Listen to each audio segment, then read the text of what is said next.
Name है intermediate goods. अब intermediate goods कौन सी हैं, यानी कि जो गुड्स अभी तक बनके जो है तैयार नहीं हुई है, ठीक है, अब बनके ही नहीं तैयार हुई है। ये intermediate goods are those goods which have not cross the boundary line of production.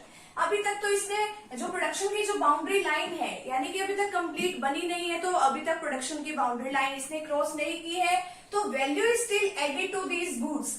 अब इसके अंदर वैल्यू तो ऐड करना बाकी है, और क्या काम करना बाकी है, और अभी जो ये है फाइनल यूजर्स के यूज करने के लिए तैयार भी नहीं है। अब इसमें ये बात कहाँ से आ गई कि हाँ भाई ये जो इसकी गुड्स की जो वैल्यू है, अब इसमें क्या करना बाकी है, अब इसमें कुछ वैल्यू ऐड करना बाकी है। अब देखो कारपेंटर ने ना गुड्स खरीदी, कितने की गुड्स खरीदी है उसने, 5000 रुपीज की उसने लकड़ियां खरीद ली। अब उन लकड़ियों से वो क्या बनाएगा, चेयर्स बनाएगा। अब उन चेयर की जो टोटल वैल्यू है वो कितनी हो गई है, 10,000, ठीक है, 10,000 हो गई इसकी वैल्यू। तो अब देखो इसमें तो ये है वैल्यू तो ऐड हुई है ना, अब ये 5000 में ही तो 5000 ऐड करके ये 10,000 की इसकी वो बनाई है हमने चेयर्स। अब ये थोड़ी है कि हाँ भाई ये 10,000 की ये चेयर्स है, 5,000 की ये हो गई लकड़ियां हो गई, तो ये 15,000 का सामान हो गया, नहीं। अब ये तो क्या है कि जो चेयर है वो बन के जो है वो तैयार हो गई है, यानी कि रॉ मटेरियल भी इसमें ऐड हो गया, ठीक है। अब ये जो 5,000 रुपए है, ठीक है, ये इसके अंदर इंक्लूड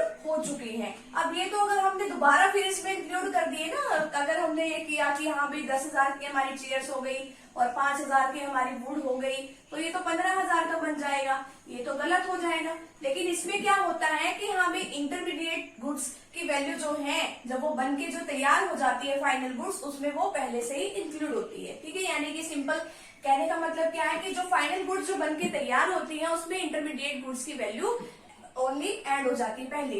अब जब नेशनल इनकम कैलकुलेट जब हम करेंगे तो इंटरमीडिएट गुड्स की वैल्यू को हम इंक्लूड इसमें नहीं करते हैं, यानी कि हम अलग से जो है 5,000 गुड्स जो है 5,000 की जो गुड्स ली हैं इसकी वैल्यू को ऐड नहीं करेंगे। ये तो इसके लिए क्या है, इंटरमीडिएट गुड्स है ना। इंटरमीडिएट गुड्स किसको कहते हैं, रॉ मटेरियल को तो कहते हैं। तो ठीक है, तो यहाँ पे ये जो हमारा टॉपिक है यहीं पे कंप्लीट हो गया। तो फटाफट से भी आप इसका स्क्रीनशॉट ले लीजिए।